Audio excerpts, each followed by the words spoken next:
Part 1. The opening hook, narrator voice, suspenseful tone. It started with a single email. No sender name. No subject line, just an attachment labeled The Last Clue.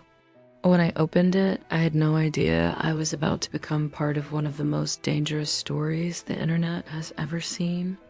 In the shadowy depths of the dark web, an anonymous figure known only by the codey name Cypher Zero had just committed the ultimate act of betrayal against the very people who once paid him to keep their secrets. But this was no ordinary hacker. Cypher Zero wasn't leaking stolen credit cards or random files. He was leaking classified Black Ops documents, the kind that could topple governments and expose billion-dollar criminal empires. PART2, who is the Defector? For years, Cypher Zero had worked inside a notorious dark web syndicate called the Obsidian Order. They ran everything from illegal weapons sales to corporate espionage. They were ghosts untouchable by law enforcement. But then something happened. Rumors say Cypher Zero witnessed an operation that went too far in assassination disguised as an accident. The victim? A journalist investigating the Obsidian Order. That was the turning point. Cypher Zero decided to risk his life to burn the entire network to the ground. Part 3. The Leak.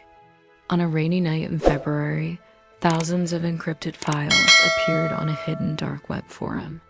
They detailed years of illegal activity with names, dates, bank transfers, and even video footage of crimes. Law enforcement agencies worldwide scrambled to verify the documents. But before they could even respond, Cypher Zero sent a public message. If you are reading this, I am already dead. But the truth must live. The message went viral. Social media exploded. Some called him a hero. Others called him a traitor. Part 4. The hunt the Obsidian Order put a $10 million bounty on Cypher Zero's head. Hackers, hitmen, and mercenaries from around the world began hunting for him. But Cypher Zero was smart. He left misleading trails, false IP addresses, and planted fake clues, each one leading investigators deeper into chaos. And then he vanished. Part 5. The final twist. Months later, a video appeared on a secure server, timestamped 3 days after Cypher Zero was presumed dead. In it, a man in a dark hoodie looked directly into the camera. You can kill a man, but you can't kill the truth. The files are everywhere now. The last clue is in your hands. That was the last anyone ever saw of him. But the leaked documents continued to shape investigations to this day, exposing criminals, politicians, and corporations who thought they were untouchable.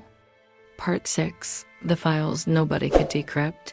Even though Cypher Zero leaked thousands of files, not all of them were accessible. At the heart of the leak was one folder named Omega Protocol, completely locked with military-grade encryption. Cybersecurity experts, journalists, even intelligence agencies tried to crack it. Every time someone failed, the file would self-encrypt into a new pattern, making it harder to access. And then an anonymous post appeared on Reddit. The password is hidden in plain sight, but you won't see it until the final clue drops. Part 7. Governments panic. By now, the Obsidian Order wasn't the only group panicking. 3 separate governments had issued secret directives to capture Cypher Zero alive or silence him permanently. A leak this big could start international scandals toppling leaders, exposing black budget projects, and revealing operations the public was never supposed to know about. Meanwhile, whispers in underground forums claimed that Cypher Zero wasn't just one person, but a team of defectors operating under a single name. Part 8. The unexpected ally. One night, investigative journalist Ava Monroe received a package. Inside was a burner phone already powered on with a single text. We know you've been followed. We can help you if you help us. It was Cypher Zero. Ava was pulled into a game of cat and mouse that spanned 3 countries in under a week. She was told to meet a contact in a crowded marketplace in Istanbul. She arrived early, but someone else had already found the contact dead, a USB drive clenched in his hand. Part 9. The Omega Protocol opens. Ava risked everything to get that USB back to her secure office in New York. When she plugged it in, a password prompt appeared. For hours, she tried combinations, until she noticed something. Every failed attempt triggered an audio beep, but the beeps followed a rhythm, the rhythm of Morse code. It wasn't a sound error, it was a message. When she decoded it, the password was revealed. Eternal Witness. The Omega Protocol unlocked. Part 10. The Truth No One Wanted. Inside the Omega Protocol was video evidence grainy, time-stamped footage of secret meetings between politicians, corporate CEOs, and organized crime bosses. Some were planning assassinations, others discussed selling national defense secrets, and every single person in those videos was still alive, still in power. Ava had a choice: publish everything and risk her life, or disappear forever. Part 11. The countdown begins the moment Ava decrypted the Omega Protocol. Her secure server lit up with incoming traffic from unknown locations. She didn't realize that opening the file had also triggered a dead man switch a timer counting down from 72 hours. If she didn't upload the entire contents to a hidden server by then, the files would self-delete permanently. Cypher Zero messaged her again. "You're not the only one with the files now. Others will kill to keep them buried. Run." Part 12. Shadows in the subway that night. Ava boarded a late train under an alias, hoping to cross into Canada unnoticed. But in the dim reflection of the subway window, she saw him, a tall man in a black coat, staring at her without blinking. When the train stopped, he followed. When she ran, he didn't rush, he just walked, like a predator who knew his prey couldn't escape. She ducked into a maintenance tunnel, and that's when she heard the sound of boots 2 sets this time. Part 13. The hacker's safe house. A hidden door opened in the tunnel wall, and a voice whispered, "Inside, now." Ava was pulled into a dark room lit only by the glow of monitors. A masked figure sat at the center. Cypher Zero in person. "You've got less than 3 days," he said. "We can expose them together, but once it's out, they'll come for everyone you love." Part 14. The betrayal. Ava agreed to work with Cypher Zero, but something felt off. On the second night in the safe house, she woke to find him copying her personal files. He wasn't just after justice, he was after control. Whoever held the Omega Protocol didn't just have dirt. They had leverage over the most powerful people in the world. Ava confronted him, and that's when he told her, "You think I leaked this to save the world? No, I leaked it to end it." Part 15. The final upload with hours left. Ava escaped the safe house with the only working copy of the Omega Protocol. She made it to a public library with an encrypted satellite uplink and began the upload. The progress bar inched forward 20%, 45%, 80% when the building's power suddenly went out. She pulled a hidden battery backup from her bag and kept the connection alive. In the darkness, she heard footsteps approaching. Part 16. The world reacts. The files went live on the last clue, a decentralized news node impossible to shut down. The internet exploded. Protests erupted across major cities. Stock markets crashed. In the chaos, Cypher Zero vanished completely. Some say he was killed. Others say he was never a man at all, but a program designed to dismantle power structures.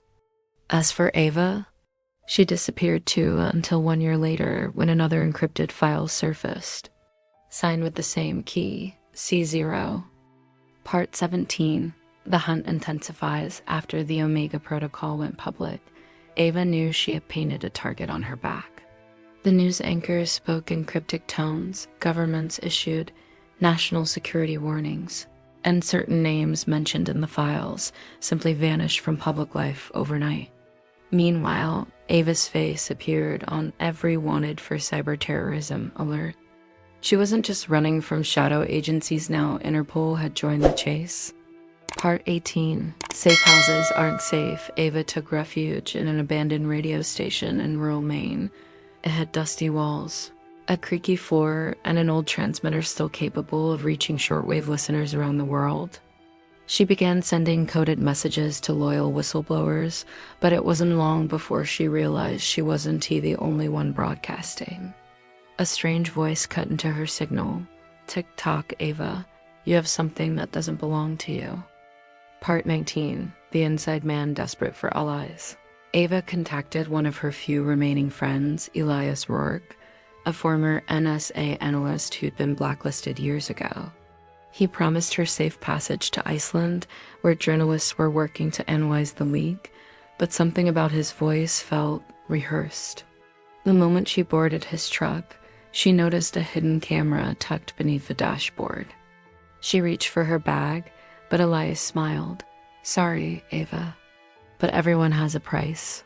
Part 20. Escape on thin ice. They drove across a frozen lake road toward the Canadian border, but halfway across, Ava pulled the emergency brake. The truck skidded sideways, slamming into a snowbank. She dove out, grabbed her encrypted hard drive, and sprinted across the ice with searchlights flashing behind her. The ice cracked beneath her feet, the roar of snowmobiles closing in. One wrong step, and she'd vanish forever. Part 21. The Arctic Broadcast Against All Odds. Ava reached a remote weather station manned by a single operator, grizzled old ham radio veteran who didn't ask questions. He offered her coffee and a spare transmitter. From there, Ava sent one last broadcast to the public, a list of names not yet revealed in the original leak, people who would now be forced to answer for their crimes. But in doing so, she also revealed her location, and the hunters were already on their way. Part 22. The final confrontation in the swirling snow outside. A helicopter descended. Black-clad operatives stormed the building. Ava smashed the last copy of the drive, but she'd already hidden a microchip in the station as emergency beacon. The files were out there. The truth could never be buried again. Before they dragged her away, Ava looked into the camera and said, "You can kill me, but you can't kill the truth." Part 23. 1 year later, on the anniversary of the Omega Protocol leak, a mysterious package arrived at the Last Clue headquarters. Inside was a new drive, labeled simply Phase 2, the sender's address. Coordinates in the middle of the Pacific Ocean. Part 24. The ocean signal. The coordinates on the package led to the middle of the Pacific Ocean, no islands. No known structures, just deep blue nothingness. Ava was presumed dead. But conspiracy forums buzzed with theories.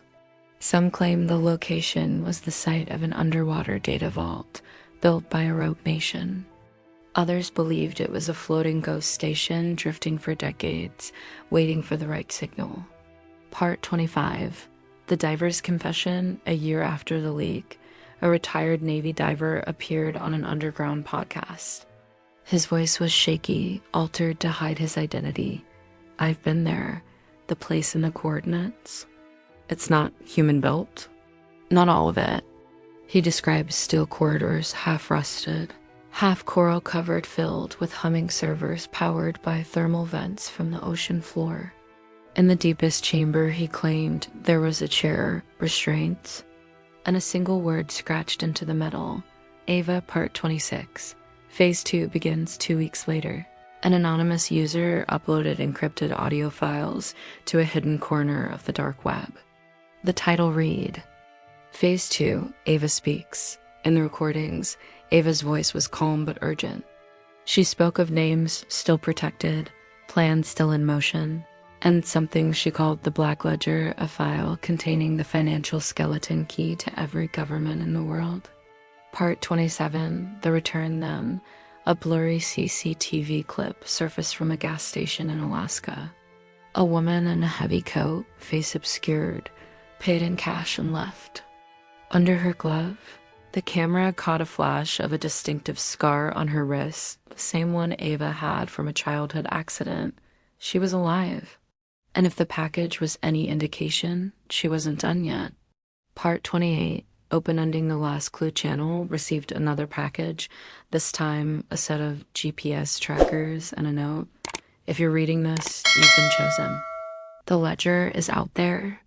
Trust no one.